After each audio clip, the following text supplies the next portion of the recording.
We're actually going to be looking at 4 of these prophecies that the Prophet Muhammad made in a time when you would not be expecting anybody to be making any big claims unless they really knew what they're talking about. The enemy being around 10,000 in number, and the Muslims were outnumbered 10,000 to 3,000. They had famine, they had fear from the oncoming enemy, and because they were digging a 3-kilometer trench, they were quite tired.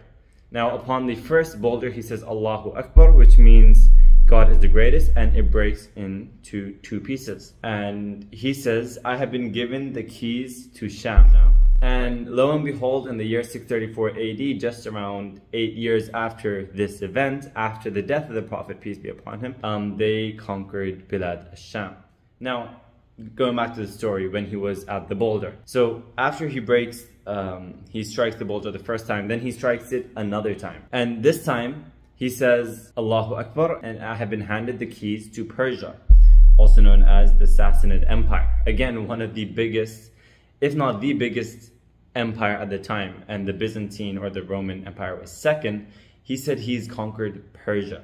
Again, this Persia, now it wasn't exactly conquered in a quick period. It was conquered over the course of the first 4 caliphs of Islam, but it was eventually conquered by the year 654 AD. And Islam, or the Muslims at that time, which were quite a small band, they proceeded to take down the entire Sassanid or the Persian Empire, the biggest empire in the world at that time. Now, going back to the story. And thirdly, he strikes it and he says that they will conquer Yemen. Now again, Yemen is a big country or a big area, and this one was actually conquered in the lifetime of the Prophet. So now we've named 3 places so far that have been conquered and were predicted by the Prophet Muhammad in this dire situation which the Muslims were in. Now, as promised, the final one is the biggest one. Now, this doesn't occur in this incident of the boulder incident. It occurs in a different incident where he was asked, the Prophet Muhammad was asked, peace be upon him, are we going to conquer Constantinople first or Rome? And he says, we will conquer Constantinople first. Now, Constantinople was perhaps one of the biggest cities and the most sought after cities in the world at that time. It was the heart of the Byzantine Empire for almost 1300 years. Now, Constantinople, long story short, was conquered by the Muslims, but it was not anytime soon. It was actually conquered an entire 800 years after the Prophet Muhammad, peace be upon him, and it was conquered during the time of the Ottoman Empire. But it was one of the most seismic and biggest events in human history at that time.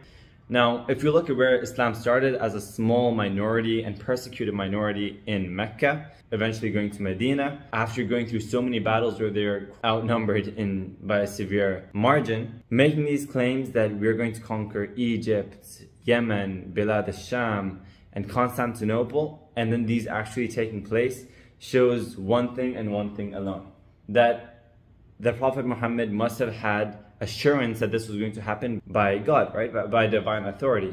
Otherwise, why would you take such a gamble at that moment? Because if it doesn't happen effectively, you have disproved your own message for no real reason.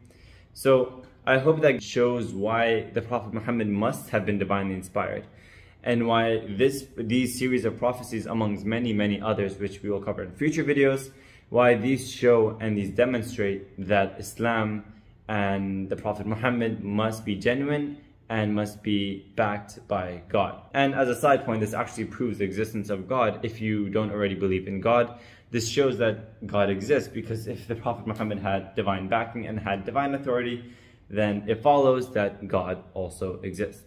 Till next time, Assalamu alaikum wa rahmatullahi wa barakatuhu.